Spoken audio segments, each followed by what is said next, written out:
ಅವ್ರು ಒಟ್ಟೆ ಕೆಲಸ ಮಾಡೋದ್ರಿ, ಅವ್ರದ್ದು ಓಟ್ ಹಾಕಿಸ್ಕೊಂಡ್ರಿ, ಅವ್ರದ್ದೆಲ್ಲ ಮುಗಿತ್ರಿ, ವೋಟಿಂಗ್ನು ಮುಗಿತ್ರಿ. ಇನ್ನೇನು ಮತ್ತೆ ಬೇರೆದವ್ರು ಬರ್ತಾರಲ್ರಿ, ಅದಕ್ಕೆ ರೀ ಅವರು ಆರಾಮ್ ಸರಿ ಅವ್ರ ರೊಟ್ಟಿ ಚೀಲ ಹಿಡ್ಕೊಂಡು ಪಾಪ ದುಡಿಯಾಕ ಹೊಂಟಾರ್ರಿ. ಅವ್ರಿಗೆ ಊರನ್ನಾರು ಮಾಡೋದು ಏನು ಸ್ಟ್ರೈಕ್ ಗೊತ್ತಾಗವಲ್ರಿ, ಹೋರಾಟ ಗೊತ್ತಾಗವಲ್ರಿ, ಏನು ಗೊತ್ತಾಗವಲ್ರಿ. ಅವ್ರಿಗೆ ಕಣ್ಣ ಕಾಣಿಸೋದು ಹೊಲ. ಅವರು ಯಪ್ಪ ಏನಂತ ವೋಟಿಂಗ್ ಬರ್ತಾರ್ರಿ. ಆದ್ರೆ ಈಗ ಅವ್ರಿಗೆ ಊರನ್ ಶೌಚಾಲಯ ಇಲ್ರಿ. ಅವರು ನಾವು ಈ ಊರಿಗೆ ಇದು ಆದ್ರೂ ಬೇರೆ ಊರಿಗೆ ಕೊಡ್ತಾರ್ರಿ. ಅದನ್ನ ಬೇರೆ ಊರಿಗೆ ಸಹಿ ಮಾಡಿ ಕೊಟ್ಟು ಬಂದ್ಬಿಡ್ತಾರೆ. ಈ ಊರಿಗೆ ಒಟ್ಟ ಏನು ಸೌಲಭ್ಯನ ಇಲ್ರಿ, ಶೌಚಾಲಯ ಇಲ್ಲ, ಬಸ್ ತರ್ಬೋದಿಲ್ಲ, ನಮ್ಗೆ ಒಟ್ಟ ರೆಸ್ಪೆಕ್ಟ್ ಕೊಡಲ್ಲ, ಏನು ಮಾಡಲ್ಲ. ನೀವು ಬೇಕಾದ್ರೆ ರೊಕ್ಕ ಕೊಟ್ಟು ಟಿಕೆಟ್ ತೆಗಿಸಿ ಇಳಿರಿಲ್ಲ ಅಂತಾರ. ನಾವೇನು ಅಷ್ಟಕ್ಕೆ ಸಣ್ಣ ಮಕ್ಕಳು ನಾವೇನು ರೊಕ್ಕ ಓದಿರ್ತೇವೆ ನಾ ಸಾಲಿಗೆ.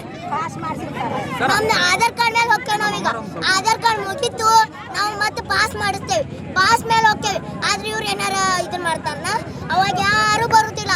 ನಾವು ಅಲ್ಲಿಂದ 1 ಕಿಲೋಮೀಟರ್ ನಡಿಬೇಕ, ಸ್ಮಶಾನ ಐತಿ, 8 ಗಂಟೆಗೆ ಬರ್ತೇವೆ, 9ಕ್ಕೆ ಬರ್ತೇವೆ. ಅದನ್ನ ಯಾರು ಕೇಳ್ತಾರ? ಅದನ್ನ ಅಪ್ಸಂತ ನಮಗ ಅಣ್ಣಗಳು ಪಾಪ ಎಷ್ಟು ಹೆಲ್ಪ್ ಮಾಡ್ತಾರಂತಿ. ಅವ್ರು ಒಟ್ಟ ಊರ್ ಹಿರಿಯರಿಲ್ಲ, ಯಾರಿಲ್ಲ. ಈ ಸಲೀಕ್ ಬರ್ಬಾರ್ದ 2 ತಾಸ ಅವ್ರ ಪಾಪ ಗಂಡ ಹರ್ಕೊಳಕ ಯಾರು ಏನ ಇದನ್ನ ಊರಾಗ ಇಲ್ಲ. ನಾನು ಸತ್ತಾರ ಏನದಾರ ಇವ್ರ MLA ಬರ್ತಾರ ಓಟಿಗಟ್ಟ. ಅದು ಮತ್ತ ಏನ ಸನ್ಮಾನ ಮನ್ ಸಂಗೀತ ಉತ್ಸವ ಇತ್ತು, ಸನ್ಮಾನಕ್ಕೆ ಬಂದ್ರು, ಮಾಡಿಸ್ಕೊಂಡ್ರು, ಹೋದ್ರು. ಪ್ರತಿಯೊಂದು ಸೌಲಭ್ಯನೂ ಇಲ್ಲ, ಏನಿಲ್ಲ. ವೋಟಿಂಗ್ ಅಟ್ಟ ಇದ ಲಾಸ್ಟ್ ಬೌಂಡ್ರಿ ಐತಿ. ಬೇಕಾದ್ರೆ ಇದು ಸೌಂದತ್ತಿ ತಾಲೂಕು ಬೇಡ, ರಾಮದುರ್ಗ ತಾಲೂಕು ಬೇಕಾದ್ರೆ ಬರ್ರಿ. ಸೌಂದತ್ತಿ ತಾಲೂಕು ಬೇಕಾಗಿಲ್ಲ ಇದು. ನೀವು ಕಾಲು ನೋಡ್ರಿ ಬರ್ತೀರಿ, ನೆಡುವಂಗಿಲ್ಲ. ಆಧಾರ್ ಕಾರ್ಡ್ ಮಾಡ್ಯಾನ, ನೀವು ಅಲ್ಲಿ ಹೋಗಿ ಸಿರ್ಸಂಗ್ ಹೋಗಿ ಇಳ್ಬೇಕು, ಇಲ್ಲಿ ಇಳುವಂಗಿಲ್ಲ. ಯಾಕೆ ಇರ್ತೀರಿ, ಎದಕ್ಕೆ ಹೋಗ್ತೀರಿ ಅಡ್ಡಾಡಕ್ಕ? ಅವ್ರದ ಮಾತು ಮಾಡ್ರಿ. ಸವದತ್ತಿ ತಾಲೂಕು ಸಿರ್ಸಂಗಿ ಗ್ರಾಮ ಪಂಚಾಯತಿ ಹತ್ತಿರ ಬರುವಂಥ ಇನಾಮ್ ಗೋಲ್ಕಪ್ ಸಿರ್ಸಂಗಿ ಗ್ರಾಮ ಪಂಚಾಯತಿಯಲ್ಲಿ ಬರುವಂಥ 3 ಹಳ್ಳಿ ಇದಾವೆ. ಅದರಲ್ಲಿ ಇದು ಕೊನೆ ಹಳ್ಳಿ, ಸವದತ್ತಿ ತಾಲೂಕಿಗೆ ಕೊನೆ ಹಳ್ಳಿ, ಸವದತ್ತಿ ತಾಲೂಕಿಗೆ ಕೊನೆ ಹಳ್ಳಿ ಆದಂಥ ಇನಾಮ್ ಗೋಲ್ಕಪ್ ಗ್ರಾಮ ಆಗಿರ್ತದೆ. ಇದು ಇಲ್ಲಿ ಎಷ್ಟೋ ಒಂದು 2-3 ಸಾವಿರ ಜನ ಇದ್ದಾರೆ. ಅದಕ್ಕಾಗಿ ಇದು 20 ವರ್ಷದಿಂದ ಆಯ್ತು ನಾವು ಸ್ಟ್ರೈಕ್ ಮಾಡಕ್ಕೆ. ಅಲ್ಲಿ 2020, 2019, 2018 ಒಮ್ಮೆ ಹೋಗಿ ಲೆಟರ್ ಕೊಟ್ಟು ಬಂದಿದ್ದಾರೆ. ಅದಕ್ಕೂ ಅವರು division office, central office, Hubballi central ಮತ್ತು ಧಾರವಾಡ ಡಿವಿಷನ್ ಆಫೀಸಿಗೆ ಹೋಗಿ ಕೊಟ್ಟು ಬಂದಿದ್ದಾರೆ. ಆದರೂ ಅವರು ಸ್ಪಂದನೆ ಮಾಡಲಿಲ್ಲ. ಮತ್ತು 2023, 2022 ನಾವು ನಮ್ಮ ಸ್ಟೂಡೆಂಟ್ಗಳು ಕೂಡಿ ಒಂದು ಸತ ಸ್ಟ್ರೈಕ್ ಮಾಡಿವು. ಆ ಸತ ಸ್ಟ್ರೈಕ್ದಾಗೂ PSI ಸರ್ ಅವರು, ಡಿಪೋ ಮ್ಯಾನೇಜರ್ ಅವರು ಎಲ್ಲರೂ ಆಶ್ವಾಸನೆ ಕೊಟ್ಟು ಹೋದಂತ ಅರ್ಥ. 2023ದಾಗ ಧಾರವಾಡ ವಿಭಾಗದ್ದು ಅಂತ ಸವದತ್ತಿ ಡಿಪೋ, ಆಂಧ್ರ ಡಿಪೋ, ಹಳಿಯಾಳ ಮತ್ತು ದಾಂಡೇಲಿ ಡಿಪೋ, ಧಾರವಾಡ ಡಿಪೋ ಇವು ಬಸ್ಗಳು ಸ್ಟಾಪ್ ಆಗಬೇಕಂತ ಒಂದು ಆರ್ಡರ್ ಕಾಪಿ ಬಂದಿದೆ, ಇನಾಮ್ ಗೋಲ್ಕಪ್ ಬಂತು. ಆದರೆ ಯಾವ ಕಾರ್ಯರೂಪದಲ್ಲಿ ಇಲ್ಲ.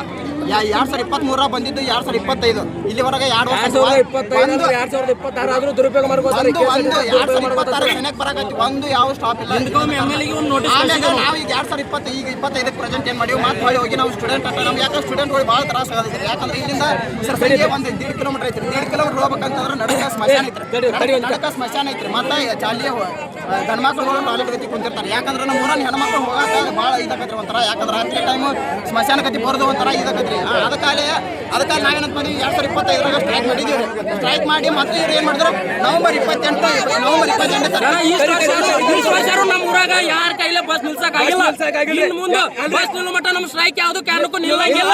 MLA ಬರಬೇಕು, ಎಲ್ಲ ಬರಬೇಕು, ಯಾವ ಮೇಲಾಧಿಕಾರಿಗಳು ಬರಬೇಕು.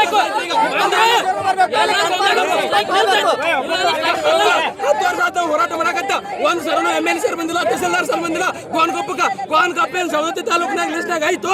ಎಲ್ಲೇನು ಗೋನ್ಕೊಪ್ಪ ಹೆಣ್ಮಕ್ಳು ಏನ್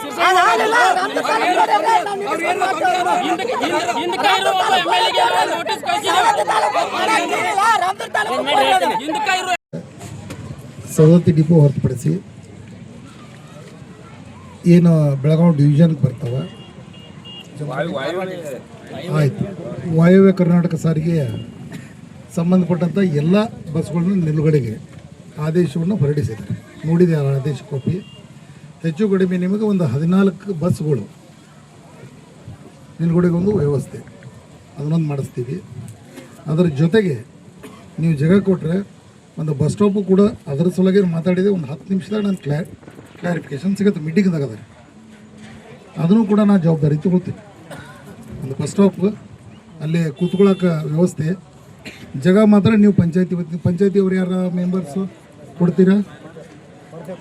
ಕೊಡ್ತಿದ್ರೆ ಆ ಜವಾಬ್ದಾರಿ ನಾನು ತಗೋತೀನಿ. ನಿಮ್ಮ ಬಸ್ ಸ್ಟಾಪು ಜೊತೆಗೆ ಈ ಬಸ್ಗಳು ಒಂದು ನಿಮಿಷ ಗುಲ್ಬರ್ಗ ಡಿವಿಷನ್ಗೆ ಲೆಟರ್ ಬರ್ಕೊಂಡಿದ್ದಾರೆ. ಅವು ಒಂದು ವೇಳೆ ಅವಕಾಶ ಆದ್ರೆ ಮಾಡೋಣ. ಬಟ್ ನಿಮ್ಮ ಊರಿಗೆ 14 ಬಸ್ ಅಂತಂದ್ರೆ ಸಫಿಷಿಯೆಂಟ್ ಆಗತ್ತೆ. ಹೌದು, ಒಟ್ಟೆ ಆ ಬಸ್ಗಳ ಲಿಸ್ಟ ಕೊಡ್ತೀವಿ ನಿಮಗೆ. ಯಾವ ಬಸ್ಗಳು ನಿಲುಗಡೆ ಆಗ್ತಾವ ಆ ಬಸ್ಗಳು ಲಿಸ್ಟ್ ಕೊಡ್ತೀವಿ. ತಮ್ಮ ನಾ ಹೇಳಕತ್ತೀನಿಲ್ಲ, ಕೇಳಿಲ್ಲ. ನನಗೆ KSRD ಕನ್ಸರ್ನ್ ಇಲ್ಲ. ನನಗೆ ಕನ್ಸರ್ನ್ ಇರೋದು ಈ ಊರಾಗಿರೋ ಓದುವಂಥ ಹುಡುಗರು. ನಾನು ಇಲ್ಲೇ ಸೌದತ್ತೇವ. ನಾನು ಏನೋ ಬಸ್ನಾಗ ಹೋಗಿ ಸಾಲಿ ಕಲ್ತಾವ. ಏನು ಸಮಸ್ಯೆ ಆಗತ್ತೆ ನನಗೂ ಗೊತ್ತು. ಬೆಳಗ್ಗೆ 7 ಗಂಟೆಗೆ ನಮ್ಮ ಸ್ಕೂಲ್ ಇತ್ತು, ಕಾಲೇಜು ಧಾರವಾಡದಾಗ. ಕೆಲವೊಂದು ಸರಿ ತಪ್ಪು ಅಂತಂತಂದ್ರೆ ನಾನು ಅದನ್ನು ಅನುಭವಿಸಿದ್ದೀನಿ. ಅದಕ್ಕೆ ಹೇಳಕತ್ತೀನಿ, 14 ಬಸ್ಸಿಂದು ಆಗತ್ತಲ್ಲ, 14 ಬಸ್ಸಿಂದ ನಿಮ್ಗೆ ಲಿಸ್ಟ್ ಕೊಡ್ತೀವಿ. ಆ ಬಸ್ ನಿಲ್ಲಿಲ್ಲ ಅಂದ್ರೆ ನೀವು ನಿಂದಿರಬೇಡ್ರಿ, ನನಗೆ ಮಾಹಿತಿ ಕೊಡಿ. ನೀವು ನಿಂದ್ರಸಾಗ ಹೋಗ್ಬೇಡ್ರಿ, ನನಗೆ ಮಾಹಿತಿ ಕೊಡ್ರಿ. ಬಟ್ 14 ಬಸ್ ನಿಂದ್ರಿಸೋ ವ್ಯವಸ್ಥೆ ನಾವು ಮಾಡ್ತೀವಿ. ಒಂದು.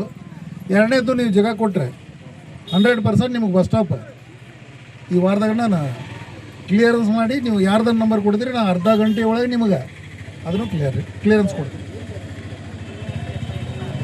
ಅದು ಎಲ್ಲಿದೆ ತಂದು ಹಾಕ್ತೀವಿ, ಏನು ಮಾಡ್ತೀವಿ ಗೊತ್ತಿಲ್ಲ. ಒಂದು ಬಸ್ ಸ್ಟಾಪ್ ಒಂದು ನಾವು ಮಾಡಿಸ್ತೀವಿ. ಮತ್ತೇನಿದ್ರೆ